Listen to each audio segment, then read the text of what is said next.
Assalamualaikum warahmatullahi wabarakatuh. Hari ini saya akan menerangkan masalah komponen diesel dari dieselnya EVI. EVI-nya diesel. Kalian dari kelas pertama, kelas 10 sudah mempelajari EVI ya, Electronic Fuel Injection. Perawatan berkala pada mobil injeksi. Jadi mobil karbu sudah nggak diproduksi lah. Nah, kompetensi dasar ada dua, menerapkan dan merawat berkala. Merawat berkala ya sudah kalian pelajari pada mobil bensin dari kelas 10. Indikator pencapaian kompetensi: memahami, menerapkan, melakukan, dan melaksanakan. Jadi harus paham. Setelah paham, diterapkan, dilakukan, dan dilaksanakan. Dilaksanakan ya perawatan berkala, praktek, dalam arti praktek. Nah, kalau praktek berarti menunggu mobilnya ada. Tujuan belajar sebenarnya berdiskusi ya. Sebenarnya berdiskusi karena ini kondisi masih COVID ya, nggak berdiskusi. Andai kata diskusi ya lewatnya online dulu. Nah, sampai menjelaskan, sampai menerapkan. Menerapkan sudah jelas praktek. Oke, komponen itu apa sih? Mesin diesel dengan bahan bakarnya dikontrol elektrikal. Sudah tahu ya, sama dengan EVI, elektrikal. Nah, kalau ini kalian baca, ada tulisan SCM, Electronic Control Module. Jadi di common rail itu berapapun besarnya putaran mesin, berapapun tekanan bahan bakar yang masuk pada common rail, itu tekanannya akan dijaga kekonstanannya, konstan, harus konstan. Jadi penginjeksian akan sempurna. Nah, itu perbedaan antara diesel common rail dengan diesel konvensional. Jadi kalau konvensional itu injektor bekerja karena tekanannya. Kalau common rail itu sudah dirancang semua sehingga tepat. Seperti ini ada tulisan penginjeksian, jumlah injeksi, dan tekanan bahan bakarnya, tekanan, jumlah injeksi, penginjeksian itu sudah dikontrol oleh ECM. Ini analoginya konvensional yang dengan tekanan, analog diesel common rail. Jadi tekanannya lebih konstan dan bisa tekanan lebih besar. Jadi pasti tenaganya lebih bagus.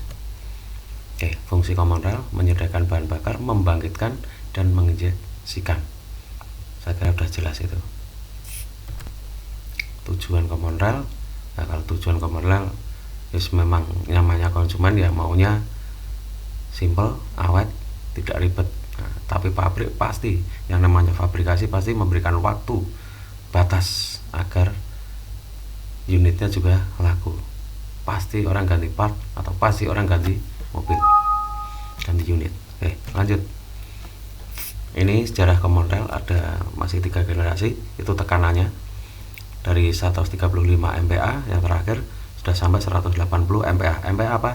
Mega Pascal.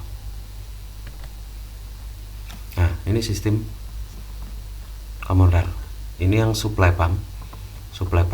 Nah, ini masih ikut putaran engine. Suction control valve. Suction hisap, control valve. Berarti katup hisapnya dikontrol juga. Ini pressure, berarti tekanan discharge. Discharge itu mengirim, menekan. Discharge menekan ke common rail. Common rail kalau di mobil EV ini kan delivery pipe ya. Delivery pipe. Ini fuel pressure sensor, mensensor tekanan solarnya. Pressure limiter membatasi tekanan solarnya. Jadi kenapa harus dibatasi? Kenapa harus disensor? Supaya apa? Tekanan solar di common rail ini tetap konstan. Nah, yang melaju ke sini penginjektornya pasti bagus karena sudah diatur. Pengaturannya lewat mana? EDU, Electronic Diesel Unit. Itu mengatur penginjeksian injektor ke ruang bakar, khusus EDU itu. Nah, EDU mendapatkan sinyal dari mana? Dari ECM atau ECU. Nah, NE sinyal, NE itu jelas pengapiannya ya, pengapian berarti penyemprotan. NEG vario signal berarti vario signal itu sinyal-sinyal yang lain. Saya kira sudah jelas. Ini ada fuel cooler. Masa nggak tahu fuel cooler? Motor sekarang sudah pakai radiator semua, kadang ada yang oil control juga, harusnya sudah tahu. Oke, lanjut. Fuel tank, saya kira sudah tahu fuel tank, kita lewati aja. Injektor jelas, yang jelas injektor miliknya Common Rail itu sesuai dengan fabrikasi, jadi ada masing-masing ada kodenya, tidak bisa dibajak, belum bisa dibajak, kecuali oleh orang ahli. Karena apa? Komponen ini mempunyai tingkat presidennya nozzle elektromagnet ditempatkan di dalam injektor bodi. Ada bagian yang tidak bisa dibandrek, itu harus fabrikasi, ada programnya, kecuali orang-orang yang tahu program ya mungkin bisa. Head pressure pump itu supply pump tadi ya. Head pressure pump supply pump itu ada pressure control valve. Fuel feed itu makan fuel.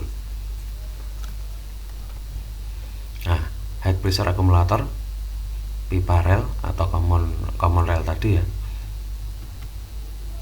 SU kita sudah tahu. Fuel filter dan fuel air, berarti bahan filter penyaring bahan bakar dan udara. Pokoknya yang dibakar itu harusnya murni udara sama murni bahan bakar, jangan tercampur debu. Kalau fuel ya jangan tercampur air, nanti akan terjadi pembakaran yang tidak sempurna. Nah, seperti ini high pressure pump, supply pump, ini bahasanya saja yang beda. Pressure control valve SCV tadi ya, suction control valve, rail, pipa rail pressure sensor, saluran tekan tinggi ya, injektor. Saya kira hanya bahasanya saja yang berbeda. Ini pekerjaan untuk tekanan rendah. Oke, diskusi kelompok kemungkinan nggak ada, karena kondisi COVID sekarang ya bekerja sendirilah. Kesimpulannya ya, tadi sudah saya sampaikan bahwa perbedaan antara diesel common rail dengan diesel konvensional itu, kalau diesel konvensional dia hanya bisa bekerja dengan tekanan tertentu, injektornya maksudnya dengan tekanan tertentu baru bisa membuka, baru bisa injektor menyemprotkan. Tapi common rail sudah diatur sedemikian rupa sehingga injektor bisa bekerja dengan kebutuhan mobilnya, jadi tenaganya pasti lebih bagus. Oke, tugasnya di rumah, tugas nggak usah makalah, tapi kalian cari video di YouTube. Kalian bisa cari video di YouTube, kalian bisa cari materi di internet, di Google. Nanti kalian pelajari dari nama komponen, fungsi, sampai cara kerjanya. Kalau ada yang belum paham, bisa kontak dengan saya. Oke, sekian, terima kasih, semoga bermanfaat. Assalamualaikum warahmatullahi wabarakatuh. Selamat belajar.